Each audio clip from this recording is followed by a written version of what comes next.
Book 6. The Shurangama Sutra, Kinh Lăng Nghiêm. 6. Bodhisattva development into Buddhahood. Ananda rose from his seat, prostrated himself with his head at the feet of the Buddha and said, "We were ignorant and sought only knowledge by listening. This is why we failed to forsake the worldly mind. Now after we have heard with great benefit the Buddha's compassionate instruction on the right practice of sublimation, our bodies and minds experience great comfort. World-honored one, in this practice of Buddha Samadhi, and before attaining nirvana, what are the progressive steps from the manifestation of dry, i.e. unfertilized, wisdom, through the 44 stages of bodhisattva development, to the realization of universal enlightenment?" After saying this, he prostrated himself and together with the whole assembly reverently stared at the Buddha and awaited his compassionate voice. The Buddha praised Nanda and said, "Excellent, excellent. It is good that, on behalf of this assembly and of all living beings in the Dharma ending age, who will practice Samadhi in their quest of Mahayana, you can ask for my instruction on the unsurpassed path from the worldly condition to transcendental parinirvana. Listen attentively to what I now tell you." Ananda and the assembly brought their palms together and concentrated their minds to receive the teaching. The Tathagata store from which arise both samsara and nirvana. The Buddha said, "Ananda, you should know that the absolute nature is completely enlightened, it is beyond name and form and is fundamentally free from either the world or living beings. Because of ignorance, there arises birth which is followed by death. So birth and death are unreal and the wiping out of the unreal brings about the real which is called supreme bodhi and parinirvana. Hence these terms imply the twofold transmutation of klesa and samsara into bodhi and nirvana. Ananda, if you now wish to achieve the state of samadhi in order directly to reach the Tathagata's parinirvana, you should know first the two inverted causes which lead to the existence of living beings and the world. The non-rising of these inversions is the Tathagata's true state of samadhi. The origin of living beings and the world. Ananda, what are these two inversions? Because of the mindis, arbitrary awareness of the underlying bright nature, the latter which is fundamentally enlightened becomes an objective form, as opposed to a false perception. Thus from fundamental nothingness arises actual phenomenon. Therefore, the existence of ignorance and its creation of the world and living beings, the causeless cause of subjective ignorance and its objective creation, and subjective, living beings, dwelling in their objective abode, the world, have no real basis. From reality, which does not abide anywhere, spring the world and living beings. The inverted cause of the existence of living beings. What is the inverted cause of the seeming existence of living beings? The faulty awareness of completely enlightened nature creates a falsehood which has neither nature nor basis. If you wish to restore the real, this very wish pertains to the samsaric mind and is not related to absolute nature. If the unreal mind is used to recover real nature, the latter will be unreal. And of necessity there follow illusory birth and existence as well as unreal mind and dharma which will unfold endlessly and will gain in intensity, thereby creating new karma and so responses from those sharing the same karma. This karmic responsiveness leads to the interdependence of births and deaths. Hence the inverted cause of the seeming existence of living beings. The inverted cause of the existence of the world. Ananda, what is the inverted cause of the world, i.e. the realm of space and time? Because of the illusory existence of ignorance and its creation of the world and living beings, there arises the mortal law clinging to space. Because of the causeless cause of subjective ignorance and its objective creation, and because of subjective living beings dwelling in their objective abode, all unfolding continuously and transitorily, time arises. Thus the three aspects of time and the four cardinal points of space intermingle and combine to produce the 12, 3x4 categories of beings. The 12 types of transformation. Therefore, in the world, movement leads to sound, sound to form, form to smell, smell to touch, touch to taste, and taste to thought's dharma. These 6 illusions contribute to the formation of karma, which causes the division into 12, i.e. 6 illusions each for body and mind. Different types of change. Hence the wheel turning in samsara, wherein these illusory sense data end in 12 different transformations in each rotation, i.e. each false thought turns the wheel and contributes to these 12 types of births. The 12 groups of living beings. Such inversion that turns the wheel of samsara creates 12 groups of species born of eggs, wombs, humidity, and by transformation, having forms, being beyond form, thoughtful or thoughtless, having neither form nor no form, and being neither thoughtful nor thoughtless. Ananda, because of the turning wheel of illusion in objective samsara as a result of inversion caused by subjective stirring minds. Both subject and object are in harmony and combine to produce favorable conditions for 84,000 rising and sinking confused thoughts, which form the embryos, kalala, in eggs for incarnation as fishes, birds, turtles, snakes, etc. They are found in plenty all over the world. This is birth from eggs. Because of the turning wheel of moral infection in objective samsara, as a result of inversion caused by subjective sensual minds, both subject and object sustain each other and combine to produce favorable conditions for 84,000 confusing divergent thoughts, which become fetuses, arbuda, in the wombs for incarnation as men, animals, dragons, immortal beings, etc. They are found in plenty all over the world. This is birth from wombs.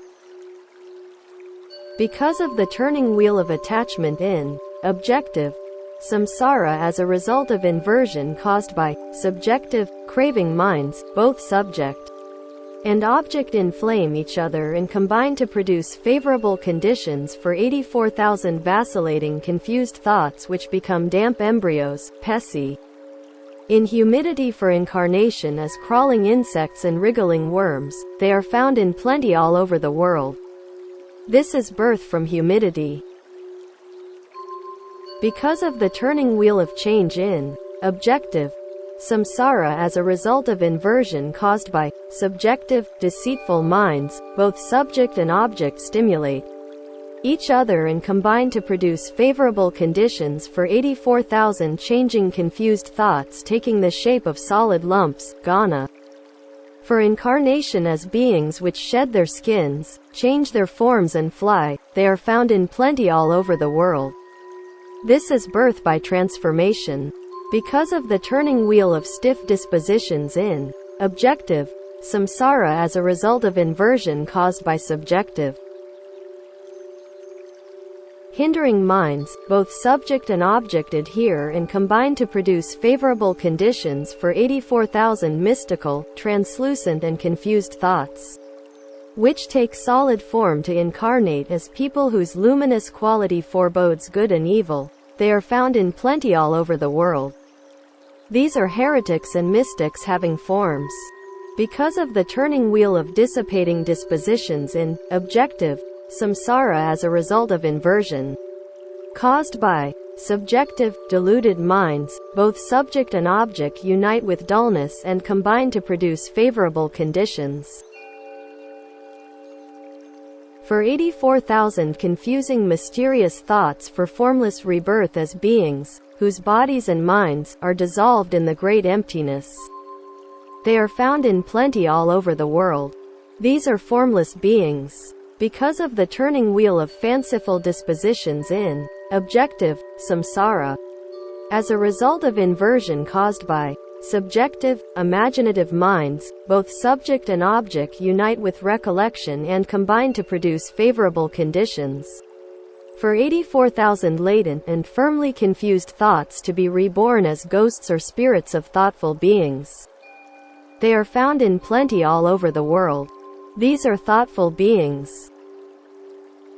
Because of the turning wheel of dull dispositions in objective samsara as a result of inversion caused by subjective, stupid minds, both subject and object cling to intractableness and combine to produce favorable conditions for 84,000 confusing lifeless thoughts for rebirth.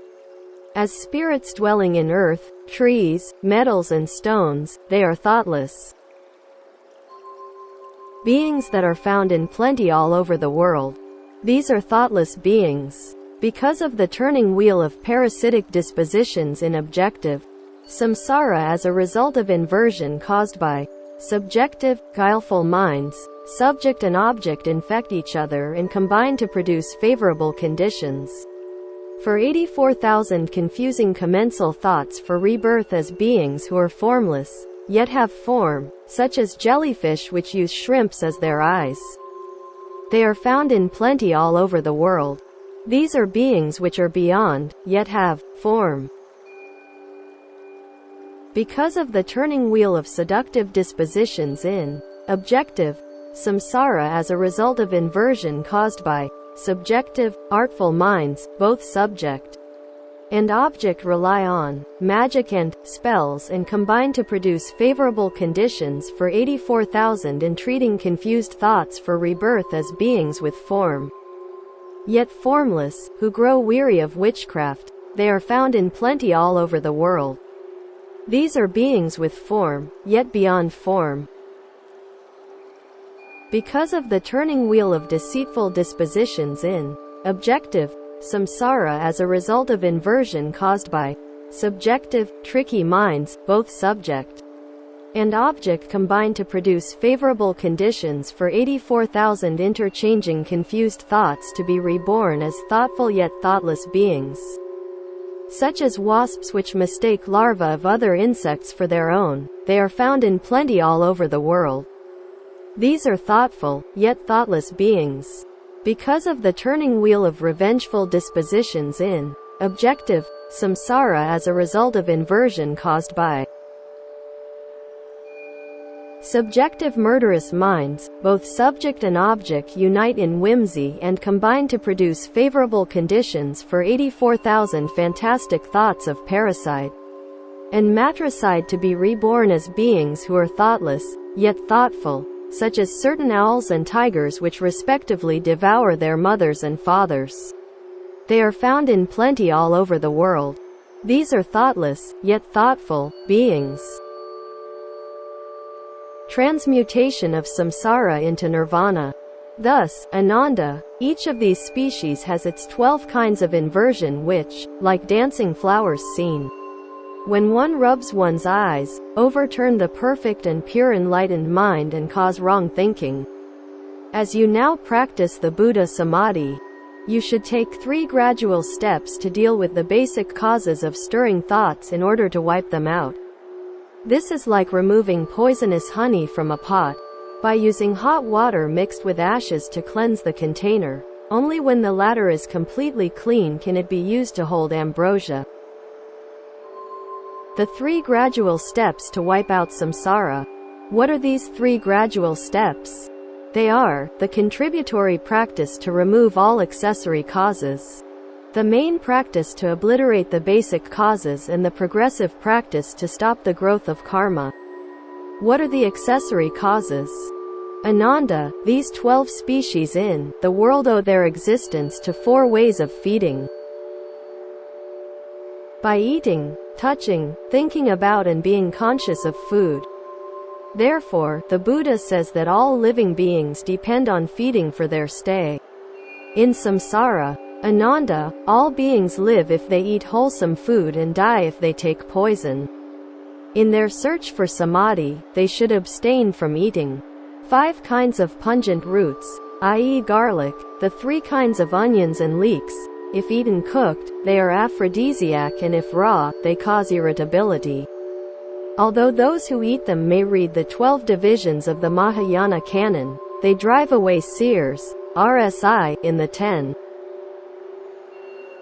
directions who abhor the bad odor, and attract hungry ghosts who lick their lips. They are always surrounded by ghosts, and their good fortune will fade away day by day to their own detriment. When these eaters of pungent roots practice samadhi, none of the bodhisattvas, seers and good spirits come to protect them. While the mighty king of demons takes advantage of the occasion to appear as a Buddha as if to teach them the Dharma, defaming and breaking the precepts and praising carnality, anger and stupidity, at their death, they will join his retinue, and at the end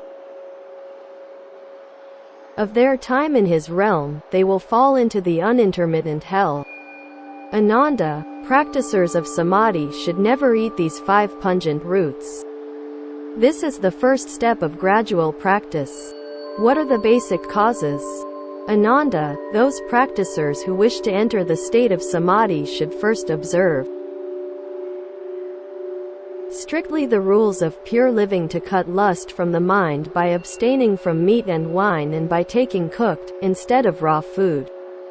Ananda, if they do not abstain from carnality and killing, they will never escape from the 3 worlds of existence.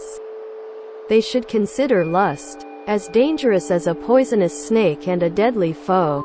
They should begin by strictly observing the Hinayana's 4 prohibitions for monks and 8 for nuns to regulate the body, and then adhere to the bodhisattva discipline to ensure the non-stirring of mind.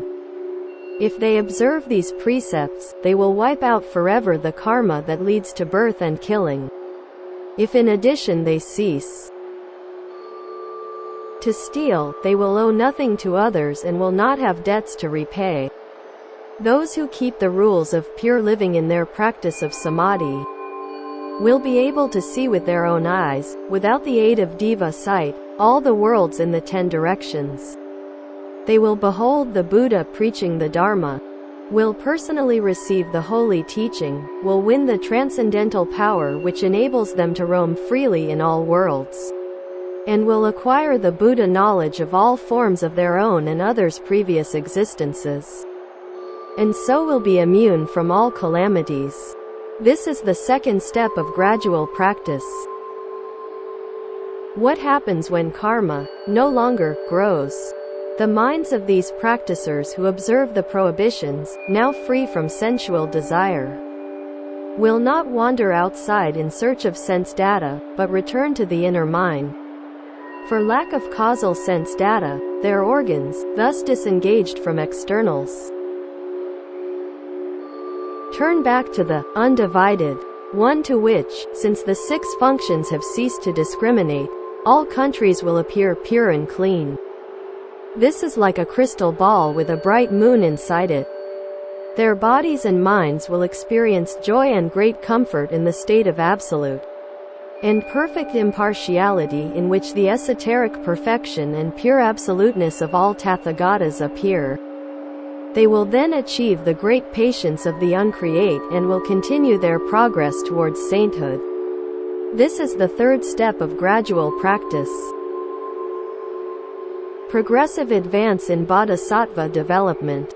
The stage of dry wisdom. Ananda, these virtuous men will dry up their sensual desire and disengage their organs from sense data. This withering of causes stops the growth of karma. The clinging mind is now empty and clear, being but unmixed wisdom which is perfect and bright by nature, illumining all worlds in the 10 directions.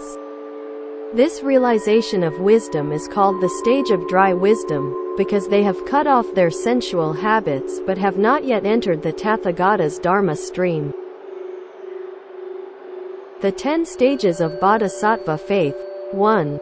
After realizing the dry wisdom, if they use their progressive mind to look into the innermost depth, the perfect and profound essence of mind will manifest. This state of absolute Perfection leads to that of true absoluteness, resulting in the permanence of absolute faith and the total eradication of all false thinking. This is the mean in its true purity and is called the stage of bodhisattva faith. 2. Their faith, thus genuinely achieved, ensures their complete understanding, which is no more hindered by the 5 aggregates, 12 entrances, ayatana, and 18 fields of senses, dhatu, and thereby embraces the past, present and future. Thus are exposed the vicious habits which led to their countless incarnations in the past, the smallest details of which they can now remember. This is called the stage of remembrance or unforgetfulness.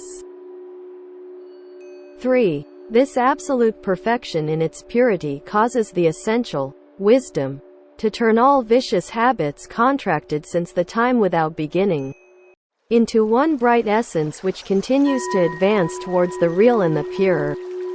This is called the stage of zealous progress. 4. The essence of mind which now manifests is the wisdom that destroys the darkness of ignorance. This is called the stage of wisdom. 5. This bright wisdom now shines upon its own substance in stillness and profundity, thus ensuring the permanent union of function and substance. This is called the stage of dhyana. 6. The light of dhyana becomes brighter. It is now more penetrating and prevents all backsliding. This is called the stage of non-retrogression. 7. The mind now advancing smoothly preserves all previous achievements and is aware of all tathagatas in the 10 directions. This is the stage of protection of the Dharma. 8. The brightness of wisdom, thus preserved and strengthened, can now, by means of its transcendental power, reflect the light of the Buddha's compassion and thereby abide within his body, like two bright mirrors facing and reflecting each other to infinity. This is the stage of reflective powers. 9. The light of the mind then turns inwards and unites forever with the unsurpassed absolute purity of the inner Buddha, thereby resting in the non-retrogressive state of transcendental non-activity, Wu Wei. This is called the stage of unshaken discipline, Sila. 10. A great comfort derives from this rest in discipline which enables the mind to roam at will anywhere in the 10 directions. This is called the stage of the mind of high resolve. The 10 practical stages of bodhisattva wisdom. 1. Ananda, after achieving these 10 stages of bodhisattva faith by practical expedients, the essence of mind manifests and radiates. The intermingling of these 10 functions of mind perfects the one mind. This is called the purposive stage. 2. The inner mind now radiates like brilliant pure gold in a globe of clear crystal. As the previous, contemplative wisdom now reaches this mind ground. This is called the stage of the control of the mind ground. 3. The cognizance of the mind ground fully reveals both wisdom and its object as one reality in the 10 directions free from all hindrance. This is called the stage of bodhisattva practice. 4. This bodhisattva conduct is now similar to that of the Buddha, which influences it, like a dead man in the intermediate state seeking parents as a channel for his rebirth in the world. The advancing mind enters the Tathagata seed. This is called the stage of noble birth. 5. The mind gestating in the holy womb inherits the basic bodhi, and the fetus is formed with all its characteristics. This is called the stage of all-in readiness for enlightenment. 6. Both form and mind are identical with those of the Buddha. This is called the stage of true mind. 7. The integration of body and mind becomes firmer with the passing of time. This is called the stage of non-retrogression. 8. The fetus is now complete with the 10 aspects of the Buddha body. This is called the stage of Bodhi in its infancy or immaturity.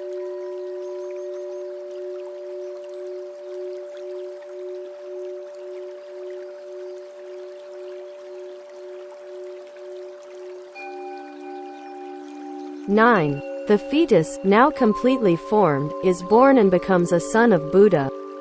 This is called the stage of the heir to the king of the law. 10. The celebration of his coming of age is like the consecration ceremony held when a crown prince assumes the reins of government. This is called the stage of investiture. The 10 lines of Bodhisattva action. 1. Ananda, although these virtuous men, after attaining the rank of a son of Buddha, have acquired the Tathagata's countless merits, they remain in harmony with all beings in the 10 directions. This is called joyful service. 2. They are able to work for the welfare of all living beings. This is called beneficial activity. 3. Their self-enlightenment and the enlightenment of others are free from all contradiction. This activity is called non-resentful. 4. Their continuous appearance in countless forms in the unending future for the welfare of others, free from the conception of time and space, is called inexhaustible activity. 5. Their preaching, free from all clinging, conforms to the teaching of non-duality of all Dharma doors and is called an activity never out of order. 6. The noumenal unity reveals a vast variety of indifferentiated phenomena. This is called skillful activity to appear, at will. 7. In this state, all the worlds in the 10 directions appear in every speck of dust, with neither dust nor worlds hindering each other. This is called the non-clinging activity. 8. All manifestations are but the highest perfection, paramita leading to the other shore of Bodhi. This is exalting activity. 9. This perfect intermingling of noumenon and phenomenon achieves the Buddha pattern in the 10 directions and is called the skillful performance of the law. 10. Each line of action is but pure and transcendental non-activity Wu Wei derived from the one reality of thatness. This is called activity in harmony with the truth. The 10 acts of dedication, parinamana. 1. Ananda, after these virtuous men have won transcendental powers in their performance of the Buddha work, they attain the state of pure reality which frees them from all hindrances. They should deliver living beings without clinging to the notion of salvation. In order to turn the non-active, Wu Wei, mind towards the path to nirvana. This is dedication to the salvation of all living beings while avoiding the conception of saving them. 2. The wiping out of all that is destructible while avoiding the very idea of so doing is called dedication to the indestructible. 3. The realization that basic Bodhi is profound and equal to the Buddha's enlightenment is called dedication to equality with all Buddhas. 4. Manifestation of the pure mind ground which is identical to the state of a Buddha is called dedication to omnipresence.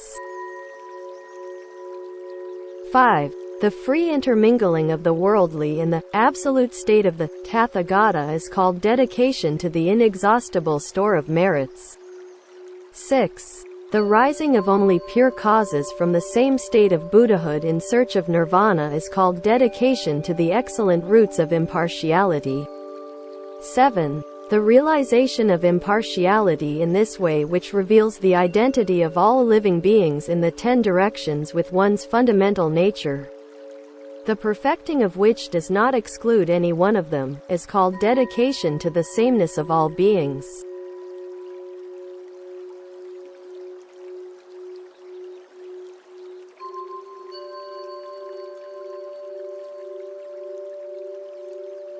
(8) The realization of the identity of all phenomena, free from all differentiation with no clinging to either sameness or difference, is called dedication to the Absolute.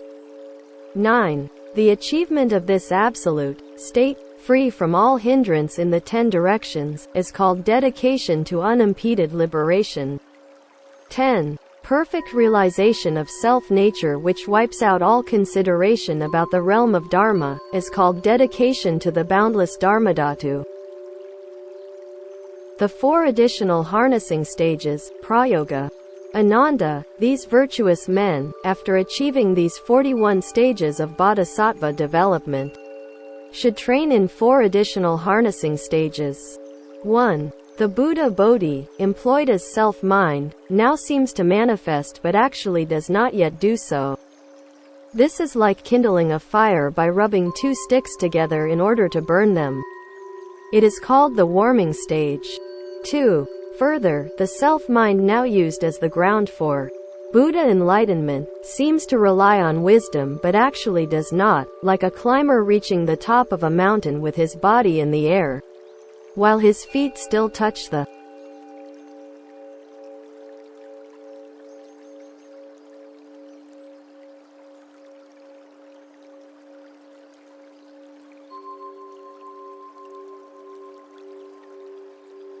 ground. This is called the summit stage. 3. The realization of the sameness of mind and Buddha leading to the perfecting of the mean is like forbearing from something which can be neither retained nor rejected. This is called the forbearing stage. 4. Being above all estimate and measure. The mean, which is between delusion and enlightenment, is neither the one nor the other. This is called the highest stage on the worldly plane. The 10 highest stages of bodhisattva attainment, Dasapum. 1. Ananda, after these virtuous men's skillful understanding of the great Bodhi, they become aware of the Tathagata's full state of Buddhahood.